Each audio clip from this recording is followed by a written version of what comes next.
vraie voix du rugby, l'émission du lundi sport qui ne parle que de rugby, bien sûr. Retour sur les quarts de finale de Champions Cup. Dans cette émission, Toulouse n'a pas tremblé et l'UBB a brillé. Ces deux se retrouveront en demi-finale.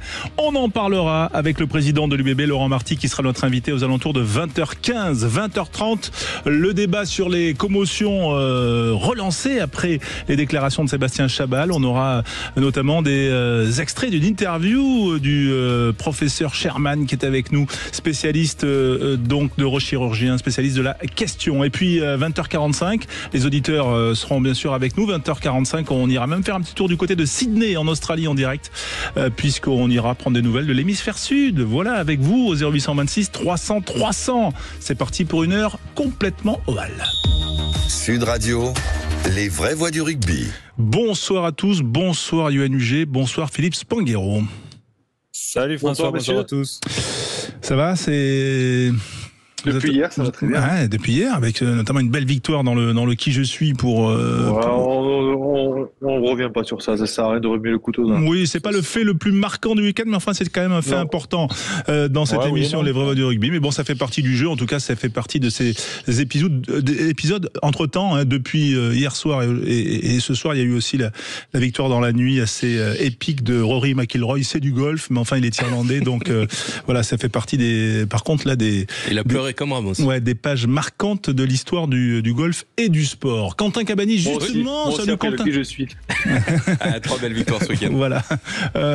Quentin, les news du jour, si jamais on était occupé aujourd'hui, qu'est-ce qu'il fallait savoir ? Il faut souligner que le deuxième ligne du RCT, Mathias Alagahu, qui a prolongé son contrat jusqu'en 2027 avec le Racing Club Toulonnais, son club formateur. Il a 23 ans et donc il sera au club jusqu'en 2027. On a eu le droit au rapport annuel de la commission de contrôle des championnats professionnels pour la saison 2023-2024. Ça éclaire sur la santé financière du top 14 et de la Pro D2, et on peut noter une certaine corrélation entre le classement sportif et le budget des clubs des deux premières divisions françaises. Toulouse, notamment, le plus gros budget en France et la plus grosse masse salariale, a terminé champion dans cette saison-là, alors que Oyonnax, le plus petit budget et la plus petite masse salariale de l'élite, avait terminé dernier et avait été relégué. On peut souligner dans les bons élèves l'UBB, qui avec le 5e budget avait terminé 2e de la phase régulière de ce top 14, et Paris avait logiquement fini 3e avec le 3e budget. Et puis on connaît le programme des demi-finales des Coupes des Champions en rugby. Il y aura le samedi 3 mai Leinster-Northampton à 18h30 à Dublin, et puis dimanche UBB Toulouse, ce sera à 16h à Bordeaux en Challenge Cup. Deux clubs français qualifiés pour les demi-finales, ils se retrouveront à Lyon le 4 mai, ce sera Lou Racing 92 à 13h30. Voilà un beau programme, effectivement. On en parlera, je le disais, Laurent Marty, le président de l'UBB, sera avec nous parce que ce sera à Bordeaux, cette demi-finale, puisque, vous le savez, l'UBB avait terminé première de sa phase de poule et donc première notamment de toute la phase de poule, donc avait l'honneur de recevoir en quart. Victoire, on l'a vu ce week-end face au Munster, après l'Ulster la semaine dernière. Et donc, les Bordelais retrouveront les Toulousains à Bordeaux le 4 mai à 16h. On le vivra bien sûr sur Sud Radio. Hier, on a vécu quand même ce grand moment, messieurs, c'était ce Toulon-Toulouse. Voilà, un match qui a été âpre, un vrai match de phase finale, des conditions climatiques un peu difficiles, mais un dernier moment fort, 79 minutes et à peu près 30 secondes, une pénalité de Thomas Ramos. Écoutez, c'était en direct sur Sud Radio. Il reste une seconde, ça y est, on est passé après la 80e. Thomas Ramos, 22 mètres, ligne de 5, 18 partout pour donner une place en demi-finale au Stade Toulousain. Thomas Ramos sur la droite, ça passe entre les perches. Toulouse va aller en demi-finale de la Champions Cup. Toulouse, Thomas Ramos est le héros de cet après-midi. À la dernière seconde. Cruel, Johan, mais 24 heures après, quand même mérité pour les Toulousains qui ont finalement, on va dire, essayé de jouer le plus possible, ou en tout cas ont été les plus dangereux. Ouais, comme tu le dis, ils ont été les plus dangereux, mais surtout ils ont changé de stratégie en deuxième mi-temps, où ils ont essayé d'abord d'occuper et de mettre la pression, comme on a vu sur la dernière action sur Villiers. Donc ils ont été plus intelligents, on va dire. Ils ont pu s'adapter aux conditions de jeu que proposait aussi le RCT, qui jouait quasiment pareil, de la même façon sur la première mi-temps. Ils n'ont pas su reproduire le même schéma sur la deuxième mi-temps pour pouvoir l'emporter. Mais après, tenir un score comme c'était le cas face à Toulouse contre Toulon, 12-6, c'est pas évident de tenir un score. Hein. Donc il faut de l'expérience, il faut de l'intelligence stratégique et ils en ont un peu manqué sur cette fin de partie. Ouais, Philippe Spanghero, les larmes de Thomas Ramos, on n'en a pas beaucoup parlé hier après le match parce que c'est vrai on va dire, c'était assez incroyable quand même cette émotion pour ce buteur qui normalement est si impassible en plus d'être très efficace. Non, mais bon, que quand on voit la réaction de ce joueur à la fin du match et ses mots, surtout au-delà des larmes, on se dit que c'est le joueur que tout coach rêve d'avoir dans un vestiaire par rapport à ce qu'il insuffle par son état d'esprit.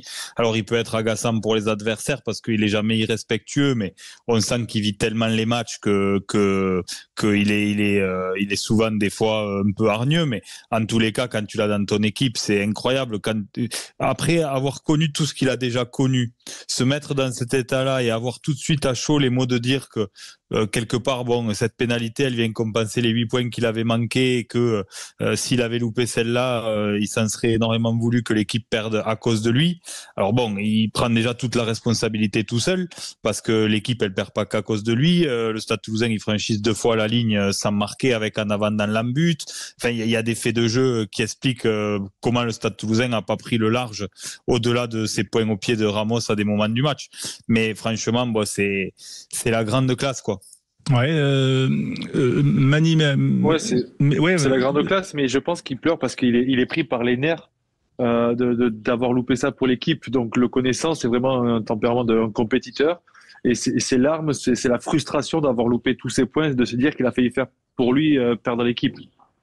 Ouais, c'est quand même assez rare. Toi, tu le connais bien, Johan, bien sûr. Normalement, il est assez impressionnant. On connaît son efficacité, mais là, ça veut dire aussi quand même l'état dans lequel les Toulousains ont dû se mettre pour essayer de se qualifier et se qualifier finalement au forceps à l'ultime seconde du match quand même. C'est tout à fait ça. Hein. C'est tout à fait ça, comme tu le dis.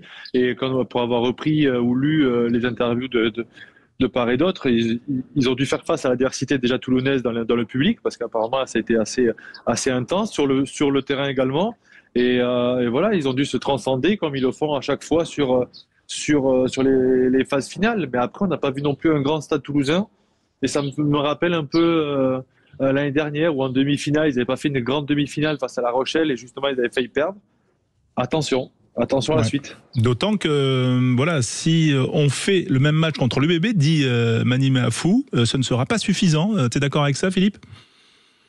Alors forcément, il a raison de le dire. Après, je sais pas où on place le curseur, honnêtement, en repensant au match d'hier. D'abord, quand même, le Stade Toulousain a dominé les stats. Alors, on sait que les stats, ça veut pas dire grand-chose, mais quand même, finalement, on se dit que ce scénario, est-ce qu'il reflète vraiment le match ? J'ai quand même l'impression que les Toulousains ont dominé cette rencontre assez globalement avec le déchet au pied de Thomas Ramos, on en a parlé, manque d'efficacité dans les zones de marque, ils ont franchi 2 fois la ligne sans marquer, on l'a dit. Ils ont été quand même perturbés devant. J'ai trouvé Toulon très costaud devant. Est-ce que l'UBB est plus costaud devant que Toulon ? Je suis pas sûr.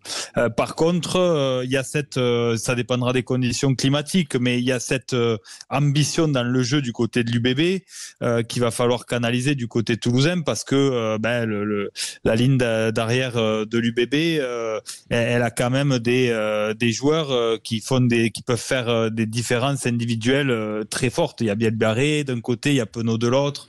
Il y a la bonne affinité aussi entre Lucu et Jalibert. On sent quand même que c'est un peu moins fluide du côté toulousain entre Graou et Ntamak. Donc c'est une autre opposition de style. Est-ce que ce sera plus dur ? On monte d'un cran, donc forcément. Mais dans l'âpreté du combat, je sais pas. Ouais, à voir en tout cas, Quentin. Oui, moi j'ai une question pour Johan. Quand on voit justement la déception forcément des Toulonnais à l'issue du match, qu'est-ce qu'ils doivent se dire ces Toulonnais, qu'ils ont raté quelque chose de grand, ou alors qu'ils étaient au niveau et qu'ils ont la possibilité, pourquoi pas, d'aller chercher quelque chose en fin de saison, puisqu'ils ont quand même réussi à tenir ces Toulousains jusqu'à la dernière minute?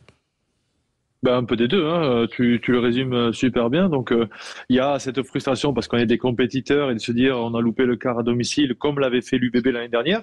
Mais en Champions Cup, il faut de l'expérience à ce niveau-là, sur des détails, être concentré jusqu'à la 80e minute parce que c'est la Champions Cup et que Toulouse a cette expérience-là. Maintenant, ça doit nourrir aussi de l'ambition pour aller chercher quelque chose à la fin de la saison.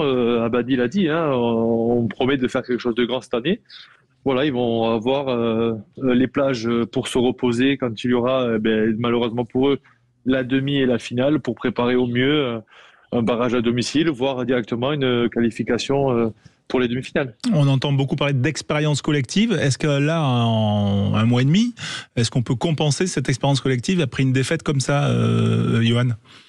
Oui, bien sûr, on la compense, on apprend de nos erreurs et je suis sûr que Gabin ne fera plus jamais cette erreur-là. Malgré tout, parce que c'est passé là, il sera un peu plus peut-être concentré avec un ballon glissant, il se tournera.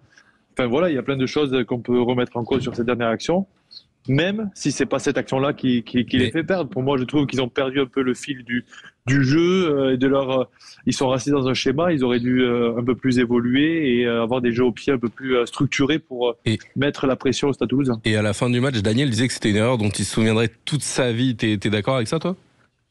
Ah bah oui, forcément. Là, si on s'en souvient pas toute sa vie, mais il va s'en souvenir justement pour progresser encore. Même si c'est un excellent joueur, il faut toujours progresser. Comme quoi, le haut niveau n'est jamais acquis. Voilà, et c'est souvent une affaire de détails et des réceptions comme ça. Elle en a fait des centaines, peut-être des milliers, Gabin Villière. Et puis là, celle-là, elle n'a pas été parfaite. Et donc, voilà, mais c'est effectivement peut-être que voir la défaite par ce bout-là, c'est peut-être le voir par le petit bout de la lorgnette. Allez, dans un instant, on va parler de cette demi-finale qui approche. Ce sera le 4 mai, et c'est l'UBB face à Toulouse. Oui, c'est un air de finale, cette demi-finale de Champions Cup. On va en parler avec le président de l'UBB, Laurent Marty, qui sera avec nous. Restez bien sur Sud Radio. Avec Yohan Uget, avec Philippe Spanghero, avec vous au 0826 300 300 et avec des invités de prestige. On est ravis d'accueillir Laurent Marty, le président de l'Union Bordeaux-Bègles dans la vraie voix du rugby. Bonsoir Laurent. Bonsoir. Merci d'être avec nous. Voilà, l'UBB qualifié en demi-finale de la Champions Cup, 4 ans après sa première demi-finale et 1 an après la déception du quart perdu à domicile l'an dernier face aux Harlequins. J'imagine qu'il doit y avoir beaucoup de joie. On a vu beaucoup de joie exprimée sur le banc, Laurent, des Bordelais, et tu faisais partie de ces figures qui étaient heureuses. Quelle place dans les grands moments de l'UBB a cette victoire de samedi ? Comme tu l'as rappelé, on est quand même encore un jeune club, puisque notre première demi-finale, elle a que 4 ans. C'était d'ailleurs en Champions Cup contre le Stade Toulousain. Donc on sait combien c'est difficile d'arriver en demi-finale. Donc on sait qu'il faut savourer ces moments, surtout qu'on craignait beaucoup le Munster, qui avait quand même éliminé La Rochelle sur un match très solide. Voilà, donc on était très heureux de partager ça avec notre public. Voilà, j'imagine que on se pose quand même, on savoure un peu. Voilà, t'as fait un peu durer la soirée. Comment ça s'est passé ? Oui, il y avait un truc prévu avec les joueurs et les familles de joueurs, mais un président, ça reste raisonnable, tu sais, c'est plutôt jeune maintenant. Ouais, mais bon, c'est un président passionné et surtout un président connaisseur, donc ça, j'imagine que tu as dû te régaler comme nous, on s'est régalé. Yohan Uget avec Laurent Marty, le président de l'UBB. Ouais, salut Laurent. Déjà félicitations, parce que tout le monde craignait cette équipe du Munster et qu'il refasse un coup encore en France, mais vous avez été pragmatique, on va dire. J'ai 2 questions. Est-ce que ces trous d'air un peu qu'on peut voir de votre équipe, est-ce que c'est un manque de concentration, un manque d'implication? Parce qu'ils arrivent d'une fois que vous prenez le score largement, et on sent un peu de relâchement dans votre équipe. Donc je voulais savoir ce que toi tu en pensais en tant que président. Écoute, c'est vraiment une question qu'on s'est posée parce que, comme tu l'as dit, c'est pas la première fois, ça devient même assez régulier. Alors, il me semble que l'année dernière, on a vu un passage où on commençait mal les matchs et puis après on se rattrapait. Maintenant, c'est l'inverse. Mais c'est évident que si on ne corrige pas ça, je pense pas qu'on pourra aller beaucoup plus loin parce que les adversaires, on va peut-être en parler tout à l'heure, ça va devenir encore plus corsé, donc on peut pas se permettre ça. Yannick faisait une analyse très intéressante ce matin auprès des joueurs où il disait finalement, et notamment sur ce match. Le banc qui est rentré avait envie de montrer, de se mettre au diapason de ce qui s'était fait, et peut-être que tout ça a été un petit peu trop désordonné. Tu sais, quand parfois tu es trop généreux, tu peux en oublier les spécificités du rôle qu'on te demande sur le terrain, et c'est peut-être rassurant de voir que finalement ça a été analysé comme un trop plein d'envie, mais c'est sûr, il faut le corriger. Philippe Sanguero avec Laurent Marty, notre invité dans les vraies voix du rugby. Ouais, bonsoir Laurent. Alors, une question un peu plus générale sur ce club de l'UBB, la façon dont il s'est construit sur des bases solides. On le dit, mais je crois que c'est la 5e ou 6e saison où vous êtes les numéros 1 au monde en termes d'accueil du public et de spectateurs moyens. Donc ça, c'est monstrueux. Et malgré tout ça, malgré aussi la réussite avec des phases finales régulières ces dernières années, les chiffres sont sortis et on voit que vous êtes bénéficiaire avec l'UBB, mais que avec ce taux de supporters moyen et puis cette surperformance sportive quelque part, parce que on rentre dans de la surperformance sportive, il faut tout ça pour réussir à trouver un modèle économique. Quel est ton regard, toi, de façon générale, sur l'évolution de ton club et des clubs de rugby français pour être un peu moins dépendant de cette surperformance sportive qui, j'imagine, met beaucoup de pression en début de saison? On a mis du temps à se construire parce qu'on est reparti il y a 17 ans du fin fond de la Pro D2 avec des infrastructures qui aujourd'hui sont des infrastructures de fédéral, quoi. Donc c'est vrai que c'est long, c'est fastidieux. Et puis on a eu des années où on a perdu pas mal d'argent et même si je suis à la tête d'une société qui tourne bien, on n'est pas Michelin, tu vois. Donc c'était pas évident. Il a fallu y aller étape par étape. Mais en effet, on a toujours été confrontés au départ de notre histoire à pas assez de budget, mais il fallait surperformer. On a toujours plutôt surperformé parce qu'on a travaillé dur, parce qu'on a fait attention aux moindres euros, parce qu'on a négocié dur avec les joueurs. Et là, maintenant, on arrive à un stade où économiquement, ça se passe très bien. On a optimisé notre partenariat, on a optimisé notre public. On a la chance d'avoir ce public très nombreux, mais on a aussi la chance d'avoir un grand stade. Encore faut-il le remplir, malgré tout, c'est pas évident, mais on a quand même cette opportunité, c'est une chance d'avoir un grand stade. Et maintenant, on a vu dans les chiffres qui sont sortis dont tu as parlé, on a vu le classement des budgets, on a aussi vu le classement des masses salariales. Et ces masses salariales, elles sont capées, mais tu peux aller au-delà en fonction du nombre d'internationaux que tu as. Et nous, malheureusement, on a été pas mal sollicités, mais dans la liste qui donne droit à du crédit salarié cap supplémentaire, on s'est retrouvé un peu coincé avec pas tant de joueurs retenus que ça. Et là, ça veut dire que même si tu te développes bien économiquement, si tu n'as pas la possibilité d'augmenter sa masse salariale, en fonction des règlements dont je viens de parler, tu te retrouves un petit peu coincé. Mais c'est à nous de travailler encore mieux pour avoir plus d'internationaux et donc plus de crédit salarié cap. D'où ton engagement aussi à l'ENER, Laurent. Tu es élu au comité directeur et tu es souvent un peu, on va dire, dans ces discussions là, justement pour essayer de repenser ou en tout cas d'améliorer toujours le salary cap, de gérer aussi les internationaux. Ça fait partie des enjeux importants. C'est aussi important que d'aller remplir le stade ou chercher des partenaires, j'ai l'impression. Oui, c'est difficile les règlements de la Ligue parce que chaque président a toujours tendance, et c'est normal, moi le premier, quand on te fait une proposition de nouveau règlement, à regarder si ça va pas trop nuire à ton club. Donc il faut trouver une espèce d'intérêt général. Il y a parfois aussi des choses qui ont été votées et sur le moment on n'avait pas bien anticipé les conséquences qu'elles pouvaient avoir. Il y a quand même un consensus au niveau du rugby professionnel français qui est remarquable, c'est de jouer la solidarité et de faire en sorte que les écarts se creusent pas trop. Ils se sont un petit peu creusés, mais naturellement. Parce qu'en l'occurrence, le Stade Toulousain a creusé l'écart avec les autres, mais c'est parce qu'il a bien travaillé. Il n'a pas volé ses millions. Il a bien travaillé. Et il y a des présidents qui ont appelé de leur vœu une baisse du salary cap. Moi, je m'y suis plutôt opposé. D'autres ont dit il faut caper. Je dis on peut caper, mais il faut pas nuire trop à la méritocratie. Donc il y a une réflexion qui est en train d'être menée actuellement et mes très bonnes relations avec Didier Lacroix font que justement on l'amène aussi ensemble en marge du bureau. Et on fait juste une réunion de bureau à l'instant là, de manière à ce que les intérêts de tout le monde soient préservés, mais qu'on fasse en sorte que le rugby français permette à chacun demain de pouvoir exister au plus haut niveau. Tiens, on ouvre. Ouais, Philippe. Pardon Laurent, j'ai pas de vérité sur le sujet, mais c'est vrai que quand on regarde ce qui se passe en France, on peut comprendre le frein de certains clubs sur la remise à plat du salary cap, parce que vous signez des contrats longs avec des joueurs et que c'est compliqué de manœuvrer dans des nouvelles restrictions de masse salariale avec ces contrats longs qui sont engageants pour vous. Mais c'est vrai qu'après, quand on se place à l'échelle du monde du rugby et qu'on voit le niveau de perte moyenne des clubs, on se dit quand même un bout de réponse qui peut être là, parce que on voit que Cardiff a encore été rattrapé in extremis par la fédération qui allait déposer le bilan. Donc on a des fédérations qui sont quand même des grosses fédérations qui arrivent même plus à subvenir à 3 ou 4 grands clubs dans un pays. Le niveau de salaire moyen ailleurs dans le monde a plutôt baissé. Donc est-ce que c'est pas le risque en France de créer une forme de bulle spéculative entre nous qui finalement ne pénalise que nous? C'est triste et inquiétant ce qui se passe un petit peu partout.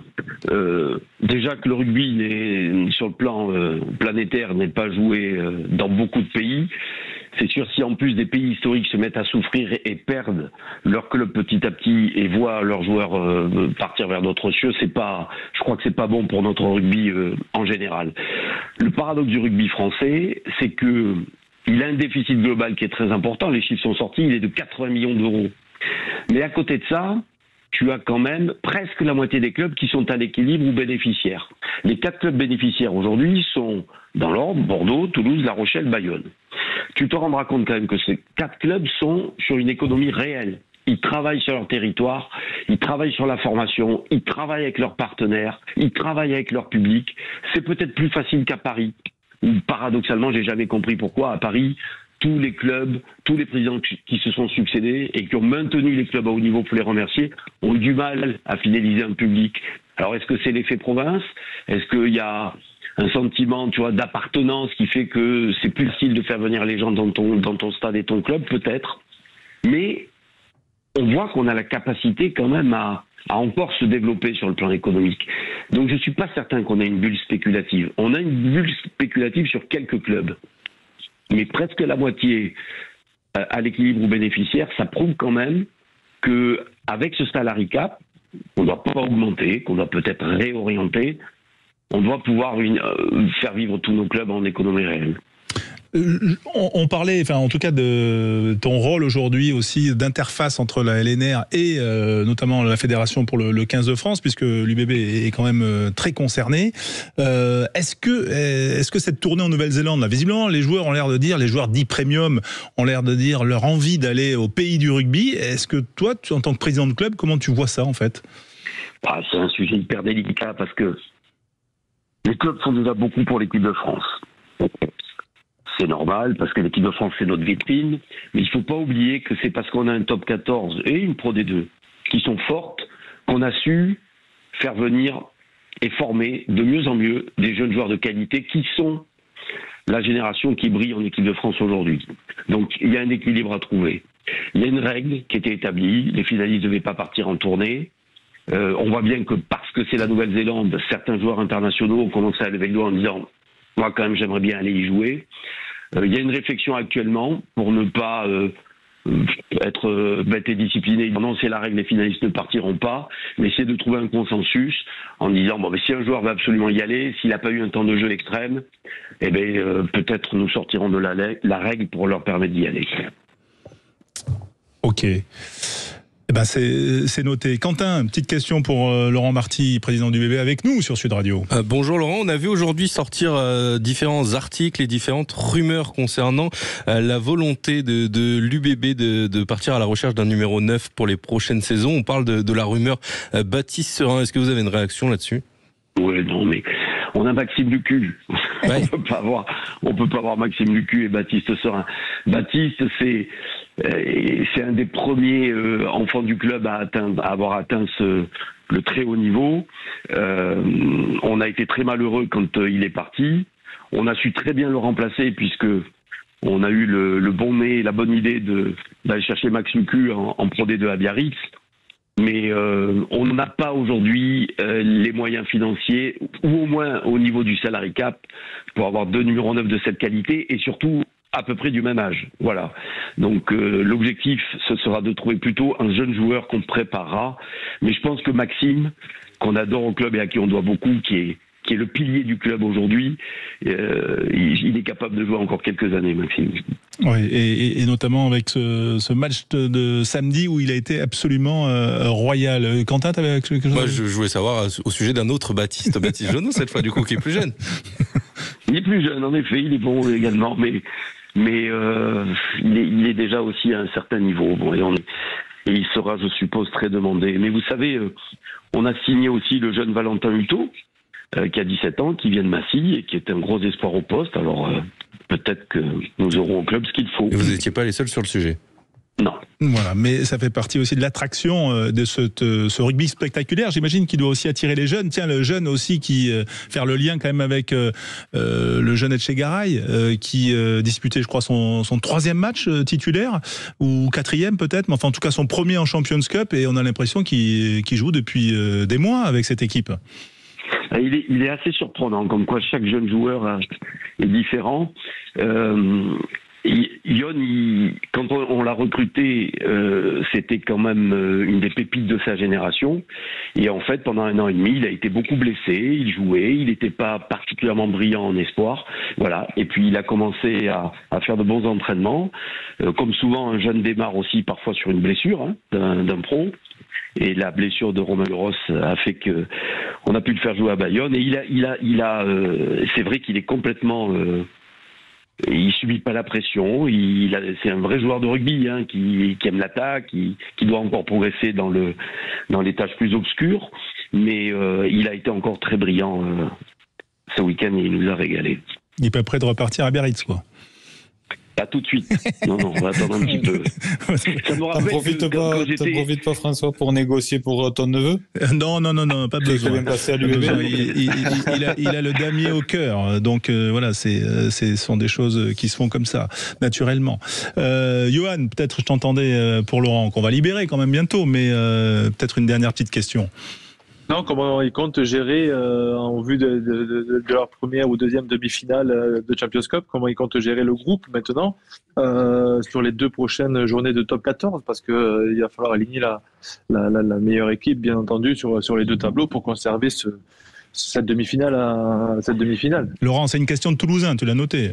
Non, c'est normal, parce que non. D'ailleurs, j'en profite pour dire que j'ai été très touché et pédé qu'un média déforme mes propos de l'interview Sud-Ouest, et j'espère que certains l'auront lu, parce que dire dans un titre que je voulais qu'on retire des points au Stade Toulousain, c'est horrible, c'est pas du tout moi, je n'ai jamais dit ça, il faut relire l'interview pour le comprendre. Je parlais des mesures qui devaient changer pour être dissuasives à l'avenir, et qu'un dépassement de salary cap, on pouvait plus mettre en face que des sanctions financières, parce que sinon, un milliardaire pourrait décider de dire je dépasse le salary cap, je monte une équipe imbattable et je paierai mon amende. Et ça créerait le PSG. Donc tout a été mélangé et ça m'a beaucoup embêté, parce que j'ai une petite histoire avec le Stade Toulousain, et dans toutes les interviews que je fais depuis 17 ans, je dis toujours que c'est un modèle à suivre et que ça m'inspire. Et je le dis dans la même interview. Vous voyez, comme quoi dans une interview, quand vous prenez des bribes, vous pouvez prendre des choses désagréables ou des choses agréables, et quand elles sont désagréables et qu'en plus vous les déformez, c'est pas acceptable. Voilà, ça c'est dit.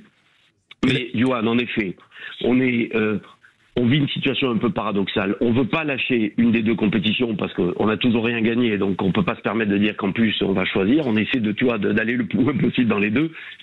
Mais quand tu as la chance de se qualifier, ce qui est notre cas et on le savoure, tu es très vite quand même confronté en effet à ces problématiques d'effectifs. On va à Pau et on reçoit La Rochelle, je te fais pas de dessin, avant de jouer notre demi-finale contre le Stade Toulousain. Donc c'est très difficile à gérer pour Yannick, mais bon, Yannick il connaît ça. On essaie aussi de se servir de la leçon de l'année dernière, parce que on était arrivé en finale épuisé. Si on n'avait pas été épuisé, je dis pas qu'on aurait gagné, parce que Toulouse était quand même assez intouchable sur la fin de saison l'année dernière. Mais ça explique certainement en partie la lourdeur du score. Donc on essaie de se souvenir qu'il faut arriver à faire plus tourner pour essayer de ne pas trop gâcher sa fin de saison. Eh ben on vous le souhaite en tout cas et on s'est régalé quand même en voyant aussi la facilité et puis l'ambition du jeu proposé quand même par l'UBB. Oui, il y a les trous d'air, mais les montagnes russes montent tellement haut aussi en qualité que ça explique aussi que parfois il peut y avoir des coups de moins bien. Voilà, merci Laurent Marty d'avoir été avec nous en direct sur Sud Radio. Toujours un grand plaisir et continuez à savourer quelques jours encore parce qu'après la lessiveuse du top 14 est en train de repartir et de redémarrer. Allez, on est sur Sud Radio, bien sûr, les vraies voix. Dans un instant, on va parler d'un débat qui s'est relancé avec les déclarations de Sébastien Chabal sur la dangerosité ou pas du rugby. On va en parler avec Johan, avec Philippe et avec vous au 0826 300 300. Les vraies voix du rugby. On a parlé de la Champions Cup, on a parlé de cette future demi-finale de Champions Cup qui arrive. Elle fait saliver quand même, cette future demi-finale, messieurs, Philippe et Johan. C'est vrai que en arrivant le 4 mai quand même, elle va avoir un certain relief, Philippe.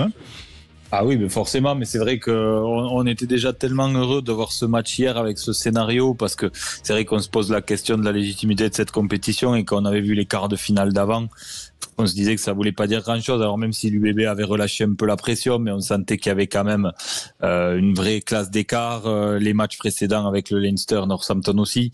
Donc c'est vrai que ça manquait d'adversité, quoi. Là, on a une affiche qui, sur le papier, nous promet quand même un grand match de rugby. Donc forcément, comme on aime ça, on a hâte.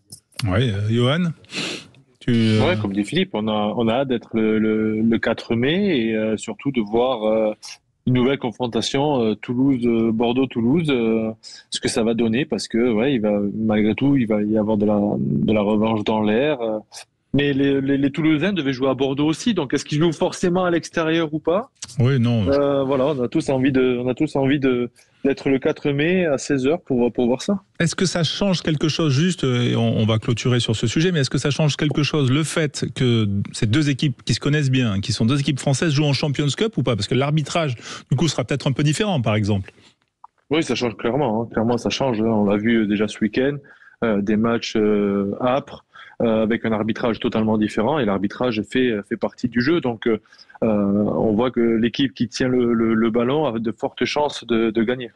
Bon, à suivre en tout cas, et surtout c'est vrai les 2 prochaines semaines qui seront très importantes, on le vivra bien sûr sur Sud Radio dès ce week-end, bien évidemment. Ce week-end aussi a été animé par les déclarations fracassantes de Sébastien Chabal. Si vous n'étiez pas branché rugby, on va vous repasser un petit extrait. C'était auprès d'un youtubeur qui s'appelle Guillaume Play dans sa chaîne qui s'appelle Légende.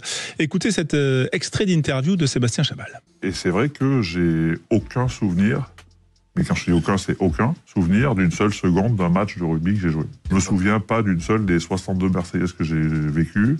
Je me souviens de rien et des fois j'en parle à la maison et je dis à ma femme, en fait, je pense que c'est pas moi qui joue au rugby. Mais je suis très ça, je pense que c'est pas moi. Je pense que c'est pas moi qui joue au rugby parce qu'en plus j'ai pas cette mémoire des moments passés. Oui, alors il y a plusieurs choses dans ce que dit Sébastien Chabal.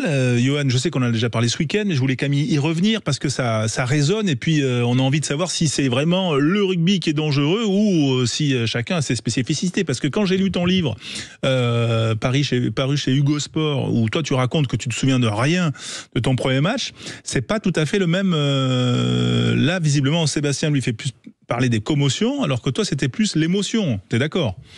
Ouais, tout à fait. Moi, c'était une charge émotionnelle où tout était la première fois avoir des mecs comme ça à mes côtés, dont Seb était là. Première fois une Marseillaise avec ma famille. Enfin, moi, il y avait beaucoup d'émotions qui se mélangeaient et c'était rien à voir avec une commotion. Déjà, j'avais pas le même jeu que Sébastien. J'essayais d'être dans l'évitement. Voilà, donc on reste sur un sport de combat où aujourd'hui, malgré tout, on n'est plus à cette époque-là et les commotions sont très prises au sérieux. J'ai vu l'ancienne génération, j'ai fait partie de la nouvelle aussi.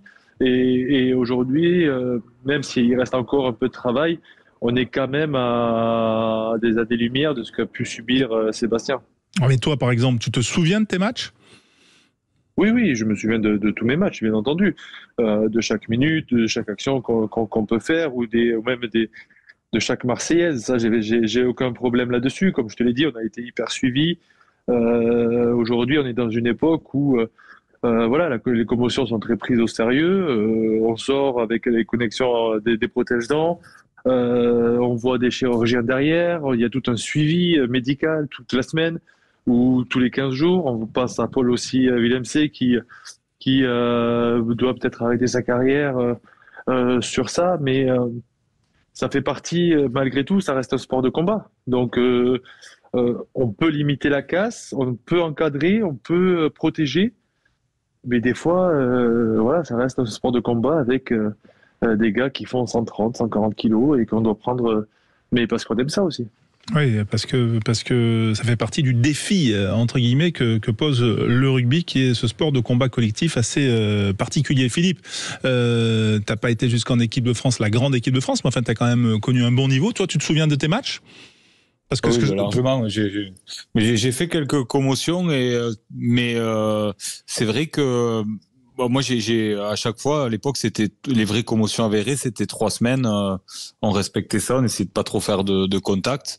D'ailleurs, la dernière que j'ai faite, c'était quand j'avais signé à Narbonne contre le Stade en match amical, et je l'ai faite sur Greg Lambolé. Alors, il s'en vanne souvent parce que je suis le seul mec qui a fait une commotion sur lui, sans doute. Mais non, mais oui, mais c'est un vrai sujet. Honnêtement, c'est un vrai sujet d'inquiétude pour moi, parce qu'en fait, je pense que malheureusement, on n'a pas le recul pour vraiment mesurer l'ampleur de la situation. Ouais.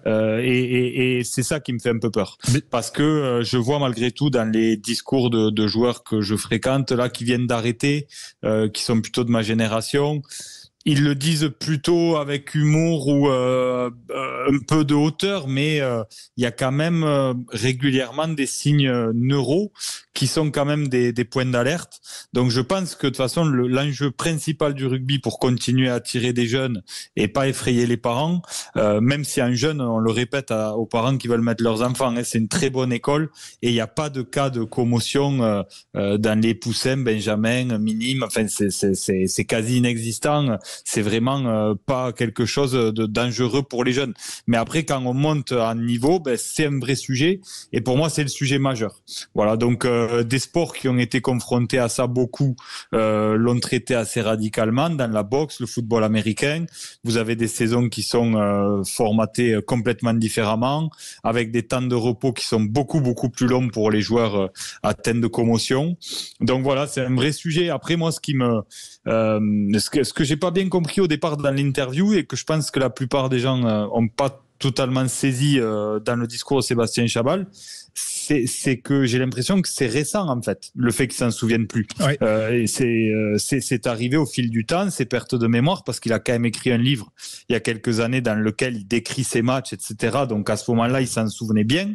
Donc en fait, c'est des séquelles qui apparaissent au fil de l'eau, et qu'il a vraiment aujourd'hui, quoi. Il les avait pas il y a quelques années ou à la fin de sa carrière. Et on va justement écouter Jean-François Sherman, professeur et neurologue spécialisé donc sur ce sujet-là. C'est lui qui était à l'origine notamment du fameux process de protocole commotion, ce qu'on appelle aujourd'hui protocole commotion. C'est lui notamment qui avait soigné Christophe Dominici après un KO dans un match contre l'Italie en 2007 ou 2008 à peu près. Jean-François Sherman, il était ce week-end l'invité de Jean-Marie Bordry dans la matinale du week-end sur Sud Radio, et écoutez-le expliquer ce que sont les commotions dans le rugby et dans le sport en général. J'ai soigné plus de 4000 commotionnés du sport, dont une grande partie sont des rugbymen, quoi. Et donc je suis souvent confronté à des troubles de la mémoire sur le terrain, si vous voulez, qui ressemblent à une amnésie, j'avais appelé ça le syndrome de l'automate, parce que quand ils sont touchés par la commotion, ils peuvent avoir des difficultés pour se mobiliser, pour se rappeler des choses qui se sont passées récemment, et même carrément avoir oublié plusieurs semaines, voire plusieurs mois de leur vie. Cette période-là, elle va durer pendant peut-être 30 minutes, et après, au bout de 30 minutes, ils vont récupérer la mémoire ancienne, mais par contre, ils vont oublier complètement les 20 à 30 minutes pendant lesquelles ils ont joué au rugby. Ils ne se rappellent pas du tout de ce qui s'est passé pendant ce match-là. Donc ça, c'est quelque chose d'assez classique. Oui. Et après, ce qu'on connaît, si vous voulez, c'est que il peut y avoir des joueurs qui, à la fin de leur carrière, ou voire même vers plus tard, je sais pas, 10-15 ans après l'arrêt de leur carrière, ils peuvent avoir des troubles qui apparaissent, et notamment des troubles d'attention, concentration. les fameux troubles de l'attention concentration et donc qui peuvent peut-être arriver après, comme tu le soulignais, Philippe, peut-être au sujet de Sébastien Chabal. Ça t'inquiète, toi, Johan, voilà, puisque tu as fait quand même une très longue carrière, même si tu n'étais pas dans le jeu d'avant, mais aujourd'hui, il y a tellement de rucks dans un match et de situations où il peut y avoir des contacts, notamment à la tête. Est-ce que ça t'inquiète, justement, l'évolution de tout ça ? Ça m'inquiète, oui et non, parce que je vois aussi l'évolution dans les protocoles qui sont pris, notamment, comme je disais, les protège-dents, le fait qu'un chirurgien nous suive, un neurologue nous suive juste après une commotion. Une commotion, c'est 3 semaines, après on passe à 1 mois et demi. Donc tu vois, il y a quand même... on commence à être encadré, le club aussi fait encore un peu plus attention. À l'époque, non, tu avais une commotion, tu pouvais rejouer 3 semaines après, puis après tu avais encore des maux de tête, tu vois, donc ça revenait, tu n'avais pas assez pris de temps. Aujourd'hui, on est vraiment vigilant là-dessus et on a le droit, parce qu'on est dans un sport quand même de macho, mais on a le droit après une commotion de dire je me sens pas trop bien, de discuter, d'avoir ce rapport assez privilégié avec le staff médical ou le coach. Donc, et c'est pas tant dans les rucks que se font les chaos séquents. On est peut-être mal placé c'est parce que ça va vite, il y a de l'engagement, mais c'est pas forcément sur des phases de zone de ruck, de petits contacts. C'est là quand il y a de la vitesse. Oui, effectivement. On va réécouter Jean-François Sherman sur un deuxième passage de cette interview qu'il a donnée samedi matin à Jean-Marie Bordry sur l'antenne de Sud Radio, au sujet notamment des mesures de prévention pour le rugby amateur, parce que c'est ça aussi, c'est l'impact quand même des déclarations de Sébastien Chabal, qui ont fait le tour des journaux télévisés notamment, et voilà, l'impact chez les petites catégories, également aussi les commotions dans les autres sports. Ce qui est très important, le message qu'il faut arriver à passer à mon avis aujourd'hui, c'est vous êtes parent, vous avez un enfant qui joue au rugby, vous le laissez au rugby. C'est un sport extraordinaire. Ma fille joue au rugby, je peux vous dire, et donc pour rien au monde je l'enlèverai du rugby parce qu'elle adore ça. Par contre, si un joueur ou une joueuse fait une commotion, il faut l'enlever de l'aire de jeu. C'est fondamental. Et la dernière chose que je veux dire, c'est qu'il faut se préoccuper des amateurs et des jeunes, et notamment ce qui se passe, la grande invention qui a eu lieu au rugby aussi, c'est le carton bleu. Parce qui distribue le carton bleu, c'est l'arbitre.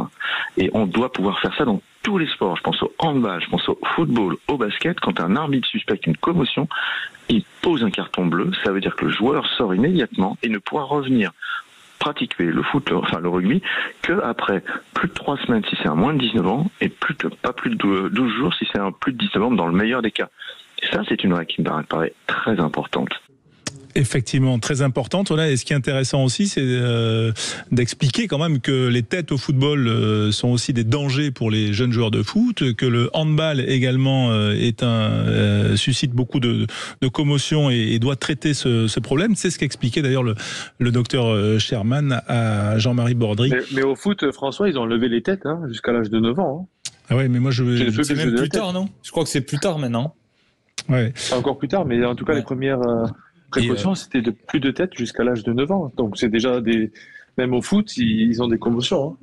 Et pour les gens qui se posent la question aussi de pourquoi le casque n'est pas obligatoire, il a répondu à cette question. Il disait que, par exemple, le football américain, c'était le sport où il y avait le plus de protocoles commotion, le plus de commotions, malgré le fait qu'ils aient des casques et que le casque n'avait pas forcément d'utilité en ce qui concerne les commotions. Voilà, en tout cas c'est un sujet on va dire passionnant, parfois on a la sensation qu'il est un peu insoluble, même si bien sûr la prévention arrive. Peut-être en guise de conclusion, Philippe, voilà, peut-être que sur le haut niveau c'est le nombre de matchs par saison qu'il faut réguler en fait. On sait que voilà, c'est comme un boxeur et le nombre de combats, il faut pas qu'il en fasse trop. Le temps de jeu est quand même très surveillé, mais il va falloir peut-être encore être plus draconien pour les joueurs de haut niveau professionnel. Ouais, peut-être encore. Je crois que c'est vers ça qu'on peut s'orienter. Après, comme le disait Johan, c'est vrai qu'on peut quand même souligner le fait que voilà, c'est un sujet qui est pris à bras le corps par les instances, par World Rugby, nos fédérations. Enfin voilà, on a tous pris conscience de l'enjeu. Donc c'est quand même ça plutôt bon signe et les actions qui sont menées vont dans le bon sens. Mais certainement qu'il faudra, avec les années et le recul qu'on aura pour analyser ce qui s'est passé là avec cette évolution du jeu, aller encore plus loin. Voilà, bien sûr qu'on continuera de parler de ces problèmes s'ils existent, bien sûr, mais aussi en étant positif pour ce sport que l'on aime et qui est quand même très formateur. Et voilà, mais moi, j'ai grandi aussi avec un papa qui a fait une très très longue carrière en nombre d'années, qui avait joué beaucoup de matchs, il y avait peut-être moins de commotion à l'époque, mais enfin il y avait beaucoup de vilains coups à l'époque, et qui dit se souvenir d'aucun match et il n'a aucun problème de mémoire. Donc c'est dire aussi que, on va dire, la mémoire aussi des événements est sans doute très différente d'un individu à l'autre, et même si Chabal parlait plus des problèmes de commotion, en tout cas des conséquences des commotions. Allez, on va se retrouver dans un instant avec vous les auditeurs 0826 300 300, bien sûr, pour parler de rugby, pour parler aussi de rugby dans le sud, en Australie. Restez avec nous. 20h51 sur l'antenne de Sud Radio. On est en direct, bien sûr, avec Yoann Huget, avec Philippe Spanghero, bien évidemment, et avec vous au 0826 300 300. Thibaut est avec nous, il nous appelle de Sydney, et c'est toujours un plaisir de t'avoir, Thibaut, parce que pour toi, c'est le matin. Salut bonjour, Thibaut. Alors. Bonsoir François, bonsoir à Yoann et bonsoir Philippe. Ouais. Comment ça va? Oui, donc il est quelle heure pour toi, là, à Sydney?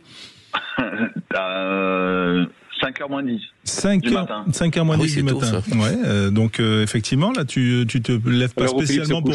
Ouais, tu te lèves pas pour aller au travail. Bah, c'est super. Bah, en tout cas, bon pied, bon oeil. Parler de rugby au réveil, c'est bien. Que se passe-t-il, de l'autre côté de la planète, là où les Français vont aller en tournée, enfin en tout cas en Nouvelle-Zélande, pas très très loin de l'Australie. Dans ce pays qui accueillera quand même la Coupe du Monde dans un peu moins de 2 ans ou un peu plus. Pour revenir avec Philippe, qui connaît beaucoup les droits télé, les Australiens vont enfin récupérer un peu d'argent, puisque c'était une fédération au bord de la faillite. Et ils ont récupéré un bon petit deal de presque 250 millions de dollars pour les 5 ans à venir. Donc voilà, ils ont enfin un peu dollar australien. Un peu liquide.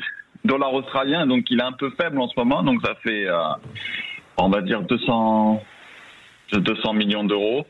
Et ils ont des primes à la victoire, donc plus ils gagnent de matchs, plus ils auront de sous. D'accord. Avec quel network ils ont conclu ce deal? Moi, je parle le Donald Trump, le deal. Wow, c'est impressionnant.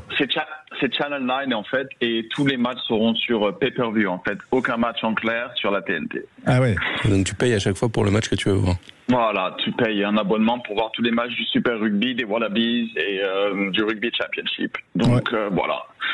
Donc ça veut dire quand même que ça confirme le sport, entre guillemets, le côté confidentiel du rugby en Australie.